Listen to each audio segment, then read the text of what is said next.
ఈ నెల 15వ తేదీ అత్యంత శక్తివంతమైన పవిత్రమైన మహాశివరాత్రి. ఈరోజు ఆ మహాశివుడికి అత్యంత ఇష్టమైన రోజుగా మన పురాణాలు చెప్తున్నాయి. కాని శివరాత్రి రోజు తులారాశివారు తెలియక ఈ 5 తప్పులు చేశారంటే పరమేశ్వరుని అనుగ్రహం కాదు కదా, పరమేశ్వరుని ఆగ్రహానికి గురికావలసి వస్తుంది. శివరాత్రి రోజు పొరపాటును కూడా ఈ 5 తప్పులు చేయకూడదు. ఆ తప్పులేంటో ఈ వీడియోలో మనం తెలుసుకుందాం. పరమ పవిత్రమైన మహాశివరాత్రి రోజు పరమేశ్వరుణ్ణి మనం పంచామృతాలతో గంగాజలంతో అభిషేకం చేసి చక్కగా అన్ని పువ్వులతో పూజించవచ్చు. తులసి బిల్వదళాలు అన్ని పత్రాలతో స్వామిని పూజించవచ్చు. కాని పొరపాటును కూడా 3 రకాలైన పుష్పాలను పరమేశ్వరుడికి సమర్పించకూడదని మన పురాణాలు చెప్తున్నాయి. శివపురాణంలో ఈ విషయం గురించి చెప్పారు. చంపకం కేతకం పుష్పాలతో శివయ్యను అస్సలు పూజించకూడదు. చెంపకమంటే సంపంగి పువ్వులతో పొరపాటును కూడా శివారాధన చేయకూడదు. సంపెంగ పువ్వులతో శివారాధన చేసినట్లయితే పరమేశ్వరుడు ఆగ్రహంతో మనల్ని శపిస్తాడు. అదేవిధంగా కేతకీ పుష్పమంటే మొగలి పుష్పాలతో పరమేశ్వరుణ్ణి ఆరాధన చేస్తే జీవితంలో అన్నీ కష్టాలే. శివుడి యొక్క అనుగ్రహం కాదు, ఆగ్రహానికి గురవుతారు. అదేవిధంగా చెండుమల్లెలు. ఈ 3 రకాల పుష్పాలను శివరాత్రి రోజు పరమేశ్వరుడికి సమర్పించరాదు. అసలు ఎప్పుడూ కూడా శివపూజకి ఈ 3 పుష్పాలను సమర్పించకూడదు.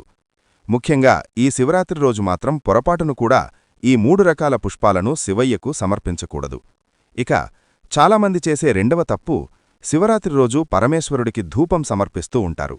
అంటే అగరవత్తులు తీసుకువచ్చి శివుడికి చక్కగా పూజ చేస్తూ ఉంటారు. మామూలుగా పరమేశ్వరుడికి ధూపదీప నైవేద్యాలతో పూజించవచ్చు. కాని ఈ మధ్యన అగరవత్తులు, మొగలి పువ్వుల ఫ్లేవర్స్, సంపెంగ పువ్వుల ఫ్లేవర్స్తో వచ్చే అగరవత్తులు చాలా ఉన్నాయి. మొగలి పువ్వులు, సంపెంగ పువ్వుల ఫ్లేవర్స్తో అగరవత్తులు తయారుచేసి అమ్ముతూ ఉన్నారు. దాంట్లో కెమికల్స్ కూడా మిక్స్ చేసి ఉంటారు. కాబట్టి ఈ మొగలి పువ్వులు, సంపెంగ పువ్వుల ఫ్లేవర్స్తో ఉన్నటువంటి ఆ అగరవత్తులు తెచ్చి శివపూజలో వాడకూడదు. ఈ విషయాన్ని బాగా గుర్తుపెట్టుకోండి. అలా చేస్తే పరమేశ్వరుడు పూజలో నుండి వెళ్ళిపోతాడు. ఆ తర్వాత పూజ చేసిన ఫలితముండదు. ఇక 3వ తప్పు, చాలామంది స్త్రీలు ఈ తప్పు చేస్తూ ఉంటారు. దయచేసి ఈ తప్పు మాత్రం శివరాత్రి రోజు పొరపాటును కూడా చేయకండి. అది ఏంటంటే ఇంటి ముందు శివలింగాల ముగ్గు వేస్తుంటారు. చాలా ఇళ్ల ముందర శివలింగాలు, నందీశ్వరుడు, సోల ముగ్గులు వేస్తూ ఉంటారు. పొరపాటును కూడా అలా చేయకండి. శివరాత్రి రోజు పొరపాటును కూడా అస్సలు ఇలా చేయకూడదు. దారిలో వెళ్లేవారు చెప్పుకాళ్లతో ఆ ముగ్గును తక్కుతారు. అప్పుడు పరమేశ్వరుడికి అవమానం జరిగినట్లే కదా. అంతేకాదు, అలా ముగ్గుపై కుక్కలు, పిల్లలు మలమూత్ర విసర్జన కూడా చేస్తాయి. కాబట్టి అలా ముగ్గు వేయకండి. పూజామందిరం ముందు ముగ్గు వేసుకుని భక్తిశ్రద్ధలతో పూజించండి. అంతేకాని ఇంటి బయట అలా శివలింగాల ముగ్గులు వేయకండి. ఇక 4వ తప్పు ఏంటంటే శివారాధనలో పసుపు అక్షతలను వాడకూడదని మన పెద్దలు చెప్పి ఉన్నారు. శివయ్యకు మనం పూజ చేసేటప్పుడు పసుపు అక్షతలను వినియోగించకూడదు. మామూలుగా ఏ పూజ చేసినా మనం పసుపు అక్షతలు సమర్పిస్తాం. కాని పరమేశ్వరుని యొక్క పూజలో పసుపు అక్షతలను వాడకూడదని మన పెద్దలు చెప్పి ఉన్నారు. సాధారణంగా పసుపు అక్షతలు చేసి దానిపై నీళ్లు పోస్తే ఆ పసుపు మొత్తం వెళ్ళిపోయి అక్షతలు తెల్లగా మారిపోతాయి. ఆ అక్షతలను పరమేశ్వరునికి సమర్పించినట్లయితే పరమేశ్వరుని యొక్క పరిపూర్ణ అనుగ్రహం కలుగుతుంది. ఇక మహాశివరాత్రి రోజు మహాగణపతిని పూజించకుండా శివారాధన చేస్తే ఎటువంటి ఫలితం ఉండదు. పార్వతీ పరమేశ్వరులు గణపతిని ప్రథమ పూజకు అర్హుడిగా చేశారు. తొలి పూజ మహాగణపతికి చెయ్యాలి. నిన్ను పూజించకుండా నన్ను పూజిస్తే ఎటువంటి ఫలితం ఉండదని ఆ మహాశివుడే చెప్పాడు. ఇక ముఖ్యంగా శివరాత్రి రోజు శివారాధన తర్వాత ఉపవాసం చెయ్యాలి. 12 సంవత్సరాల లోపు పిల్లలు, 60 సంవత్సరాలు పైబడిన వృద్ధులు, బీపీ షుగరున్నవారు ఉపవాసం చెయ్యకపోయినా పర్వాలేదు.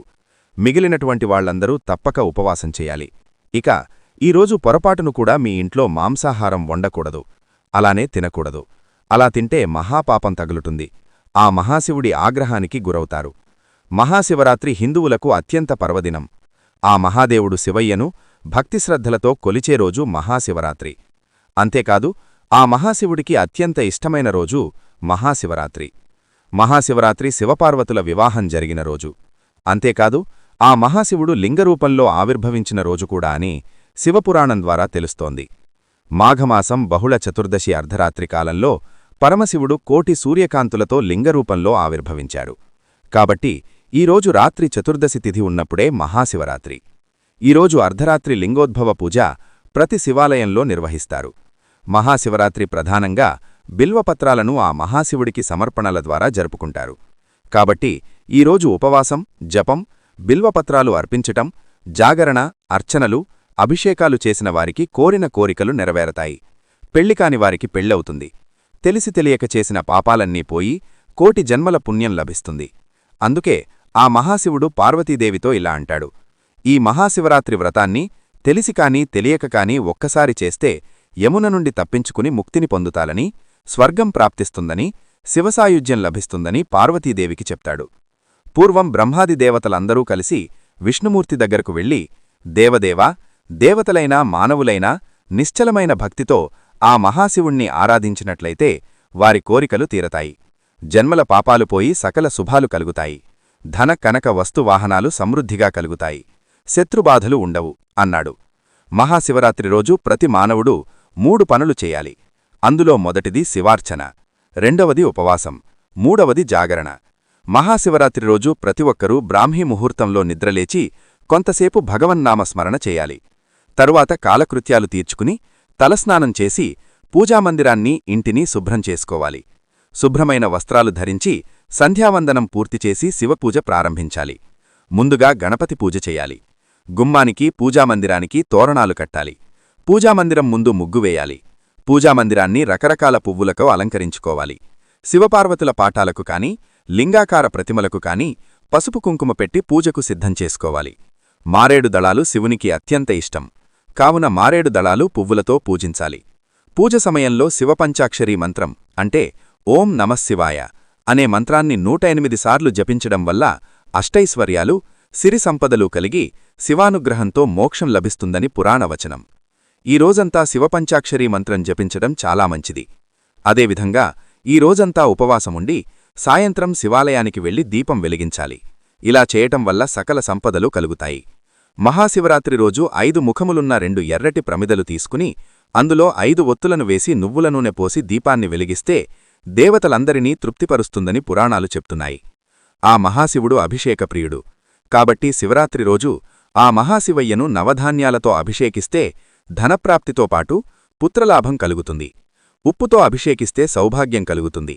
అదేవిధంగా శివయ్యను రకరకాల పువ్వులతో పూజిస్తే జీవితంలో రాజభోగాలు అనుభవిస్తారని పురాణవచనం. శైవులు ధరించే భస్మము లేదా విభూది తయారు చేయటానికి ఈరోజు పవిత్ర దినంగా వారు భావిస్తారు. మహాశివరాత్రి రోజు శివయ్యను తామర పువ్వులతో పూజిస్తే ధనప్రాప్తి కలుగుతుంది. వ్యాపారంలో లాభం వస్తుంది. అనుకున్న కార్యాలు సిద్ధిస్తాయి. మహాశివరాత్రి రోజు శివపంచాక్షరీ మంత్రంతో పాటు మృత్యుంజయ మంత్రం కూడా జపిస్తే కోరిన కోరికలు తీరతాయి.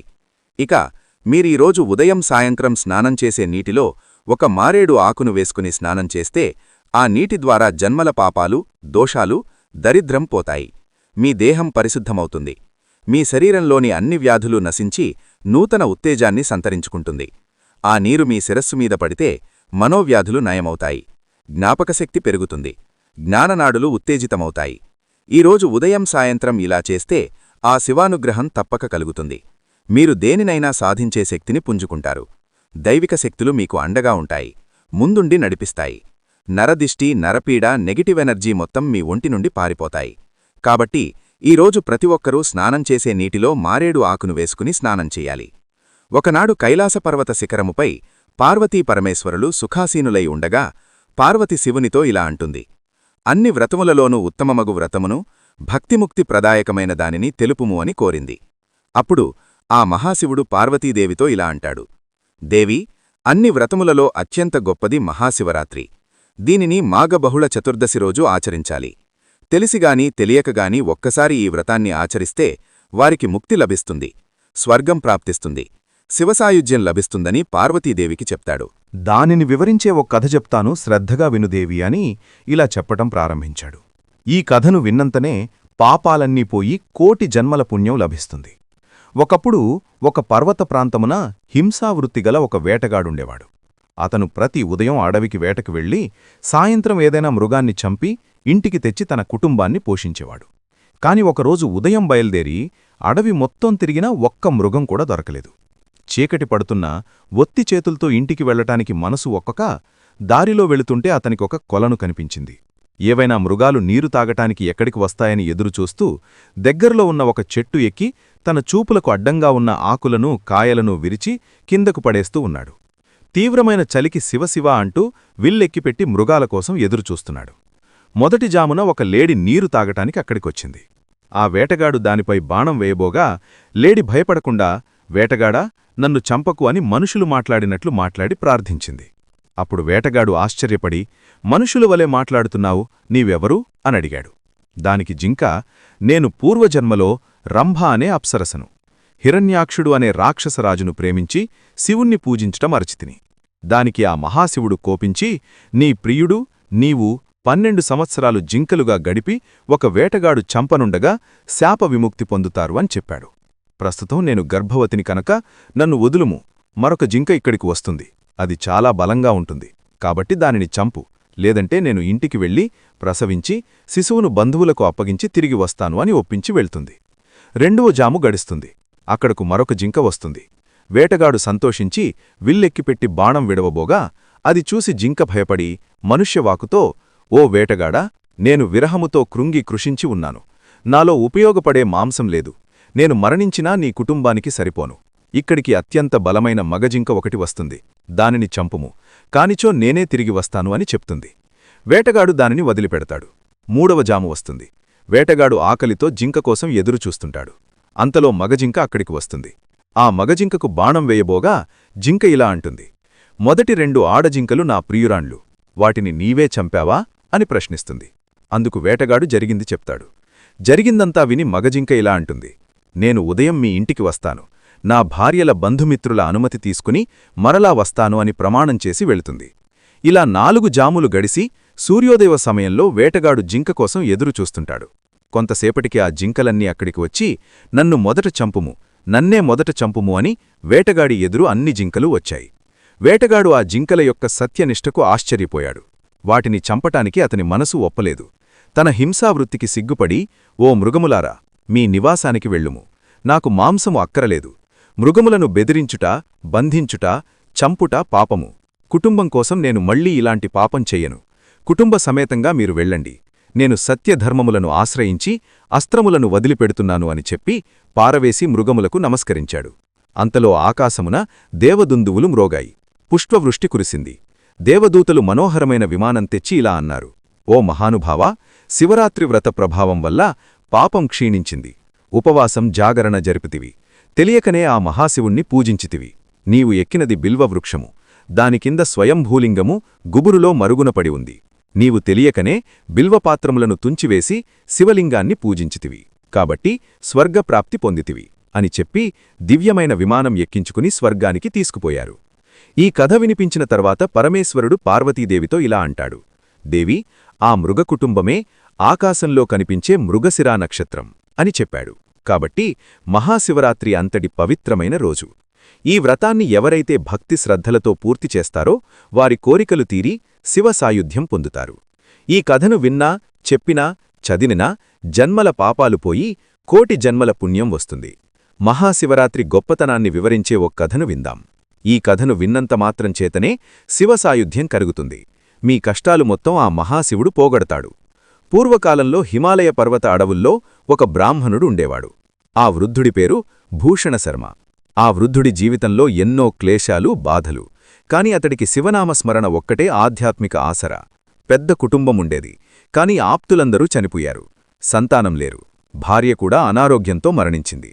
ఇక వృద్ధుడు ఒంటరిగా అడవిలో ఓ చిన్న కొమ్మచాప కింద నివాసముండేవాడు. అతడికి జీవనోపాధి లేక అడవిలో దొరికే పండ్లు, మూలికలు తిని కాలం వెలదీసేవాడు. కాని ప్రతిరోజూ శివలింగం వద్ద పూజ చేయటం మాత్రం మర్చిపోయేవాడు కాదు. అతని నోటి నుండి ఎప్పుడూ ఓం నమఃశివాయ అనే మంత్రం వినిపించేది. ప్రతిరోజు ఉదయం లేచిన వెంటనే పర్వత శిఖరంపై ఉండే శివలింగం దగ్గరకు వెళ్లేవాడు. అక్కడ ఒక చిన్న గంగానది ఊట ప్రవహిస్తూ ఉండేది. ఆ నీటిని తీసుకుని శివలింగంపై అభిషేకం చేసి అక్కడే కూర్చుని ధ్యానం చేసేవాడు. అదే అతని జీవితానికి నిలయమైంది. అతడికి మిత్రులెవరూ లేరు. ప్రకృతి, ఆ గంగా ఊటనేరు, ఆ శివలింగము, ఇవే అతని ఆస్తులు, బంధువులు. అటువంటి భక్తుడు ఓ రోజు మరింత ఉత్సాహంగా ఉన్నాడు.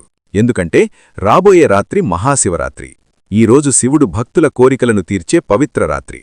ఆ బ్రాహ్మణ వృద్ధుడు ఇలా అనుకున్నాడు, ఈరోజు నా శివనాథుడికి పూర్తిగా ఉపవాసం చేసి రాత్రంతా జాగరణ చేసి శివనామస్మరణ చేస్తే నాకు శివప్రసాదం లభిస్తుంది అని అనుకున్నాడు. అదే అతని అంతిమ కోరిక. అతడికి తెలుసు తన జీవితం ఆఖరి దశలో ఉందని. మరుసటి ఏడాది మహాశివరాత్రి చూస్తానో చూడనో తెలియదు కాబట్టి ఈ మహాశివరాత్రి నా జీవితంలో చివరిది అనే భావనతో మరింత భక్తితో నిశ్చయించుకున్నాడు. ఇక ఆ వృద్ధుడు ఉపవాస దీక్ష తీసుకున్నాడు. ఆకలితో పోరాటం చేస్తున్నాడు. అది శివరాత్రి రోజు ఉదయం. వృద్ధుడు లేచి గంగానది జలంతో స్నానం చేసి శివలింగం పూజ పూర్తి చేశాడు. పండ్లు తీసుకుని రావాలని అడవిలో వెతికాడు. అయితే ఈరోజు వింతగా ఎక్కడ ఒక్క పండు కూడా కనిపించలేదు. నిత్యం కనబడే చెట్లపైన కూడా ఏమీ లేవు. అతనిలా అనుకున్నాడు, ఇది శివుని పరీక్ష. ఆయన తాపానికి లోను కాకూడదు, ఆకలికి లొంగకూడదు, ఉపవాసం ఆచరిస్తూ శివుడి ఆశీస్సులు పొందాలి అని వృద్ధుడు నిశ్చయించుకున్నాడు. అలా అతను ఆకలి బాధను తట్టుకుని ఉపవాసాన్ని వదిలిపెట్టలేదు. ఇక రాత్రి సమీపించింది. వృద్ధుడు శివలింగం దగ్గరే కూర్చున్నాడు. శరీరం బలహీనంగా ఉంది. ఆకలి దాహం కలిసి మరింత నొప్పి కలిగిస్తున్నాయి. కాని అతను శివనామస్మరణ ఆపలేదు. ఓం నమఃశివాయ, ఓం నమఃశివాయ అని జపిస్తూ రాత్రి గడిపేందుకు సిద్ధమయ్యాడు. అది ప్రమాదకరమైన వాతావరణం. అప్పుడు చీకటి ముదిలింది. అడవి మృగాలు గర్జన వినిపించాయి. సింహాలు, చిరుతలు రాత్రి సమయంలో భయంకరమైన శబ్దాలతో పరిసర ప్రాంతాలలో సంచరించేవి. రాత్రి మధ్యభాగంలో ఒక పెద్ద సింహం అది తినేందుకు ఏమీ దొరక ఆకలితో తలడిల్లుతూ అక్కడి శివలింగం దగ్గరకు వచ్చింది. ఆ సింహాన్ని చూసిన వృద్ధుడు భయం కలగలేదు. కాని అతని నోట మాట రాలేదు. అతను మనసులో ఇలా అనుకున్నాడు, శివుని అనుమతి లేకుండా నన్ను ఏదీ తినదు. ఇది కూడా ఆయన లీలే. అతని శరీరంలో బలం లేకపోయినా మనసులో ధైర్యం బలీయంగా ఉండేది. అతను కేవలం శివనామాన్ని జపిస్తూ కూర్చున్నాడు. ఇక శివుడి అనుగ్రహం కలిగింది. సింహం ఒక్కసారిగా ఆశ్చర్యకరంగా వృద్ధుణ్ణి చూడటం మానేసి మెల్లగా వెనక్కి వెళ్ళిపోయింది. అది చూసి భూషణశర్మ కన్నీళ్లు పెట్టుకున్నాడు. ఇది శివుడి కృపే, ఆయనే నన్ను రక్షించాడు. ఇక అక్కడే ఆ రాత్రి చివలిలో ఉదయం వేళ ఆకాశంలో చక్కని కాంతి, పారిజాత పువ్వుల వాసన ఆ మహాశివుడి శివలింగం నుండి ప్రకాశం వెలువడింది. శివుడు ప్రత్యక్షమయ్యాడు. ఇక ఆ మహాశివుడు ఆ వృద్ధ బ్రాహ్మణుడితో ఇలా అన్నాడు, భూషణశర్మ, నీ భక్తి నన్ను మెప్పించింది.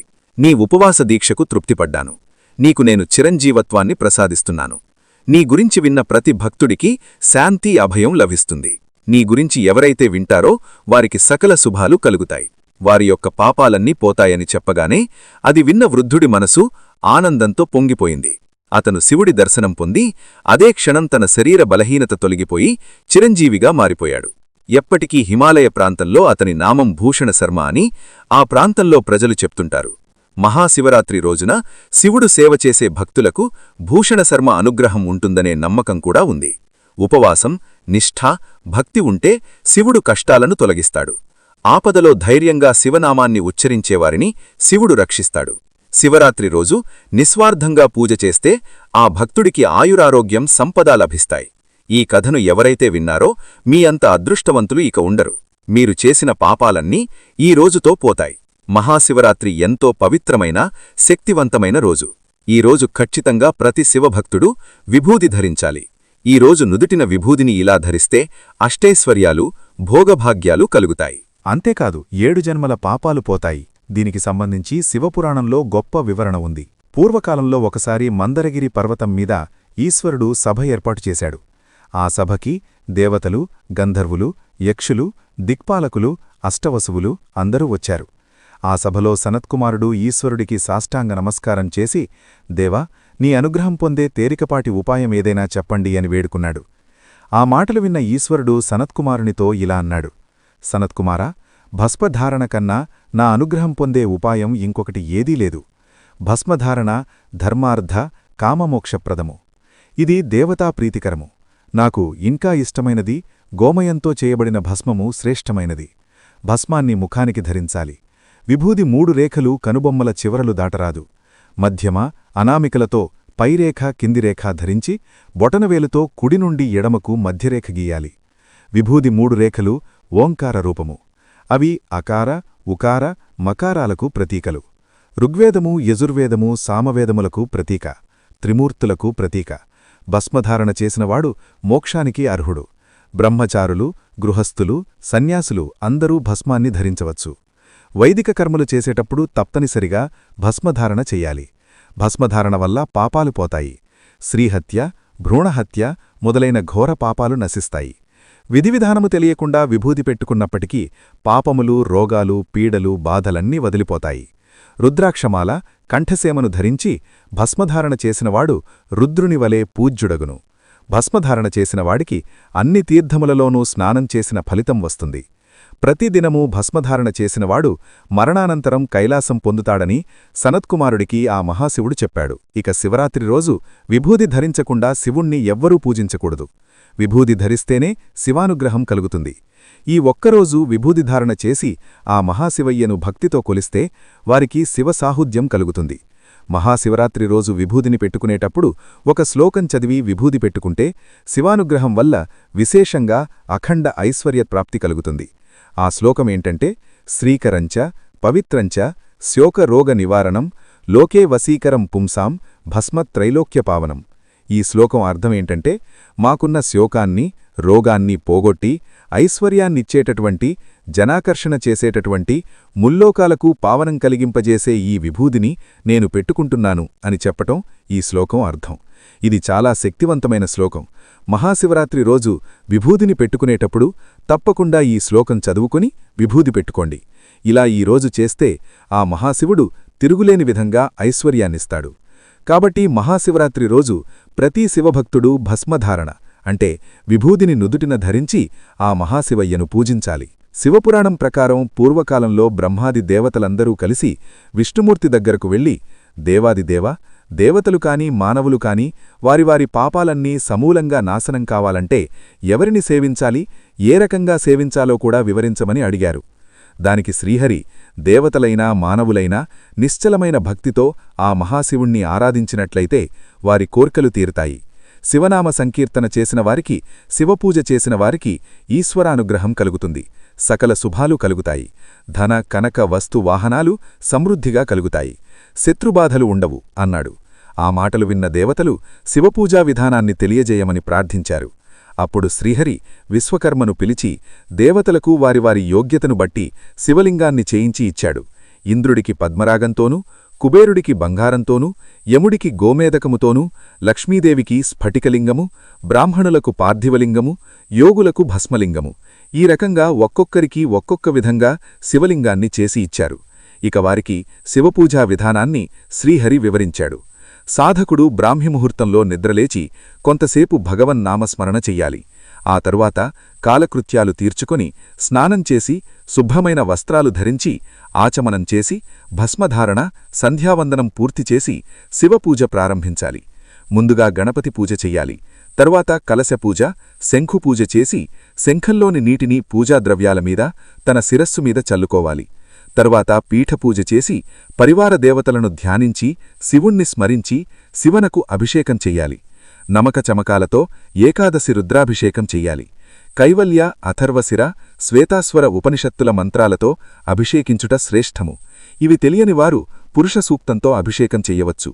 అభిషేకం పూర్తయిన తరువాత శివలింగాన్ని తుడిచి శ్రీగంధము, పచ్చకర్పూరము, కుంకుమ పువ్వు శివలింగానికి రాసి కుంకుమ, విభూతితో అలంకరించాలి. ఆ తరువాత అష్టోత్తర సహస్రనామాలతో శివుణ్ణి పూజించాలి.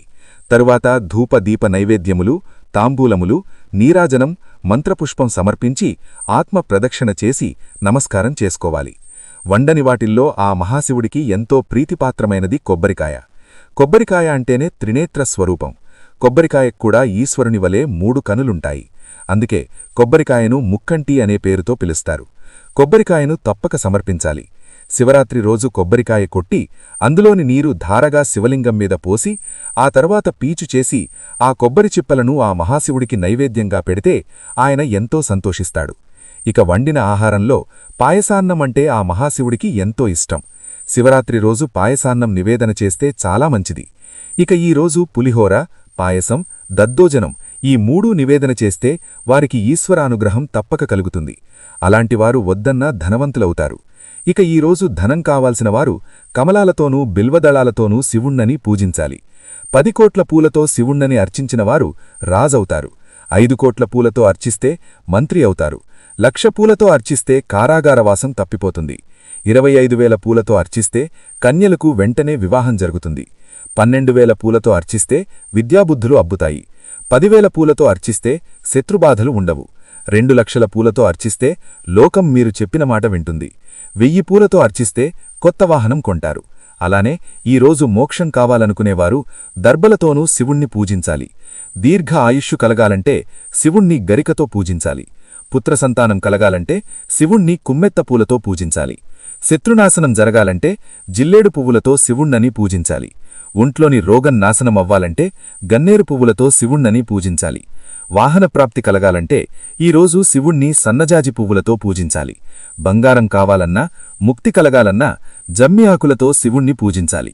పాడి పంటలు బాగుండాలంటే గోరింటాకు పువ్వులతో శివుణ్ణి పూజించాలి.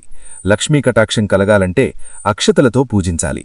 సంతానప్రాప్తి కలగాలంటే ఆ మహాశివుణ్ణని మంచినీటితో అభిషేకించాలి. వంశాభివృద్ధి కలగాలంటే ఈరోజు ఆవు నీటితో అభిషేకం చెయ్యాలి. ఇక శివ పంచాక్షరీ మంత్రంతో పాటు మృత్యుంజయ మంత్రం కూడా జపిస్తే కోరిన కోర్కెలు తీర్తాయి.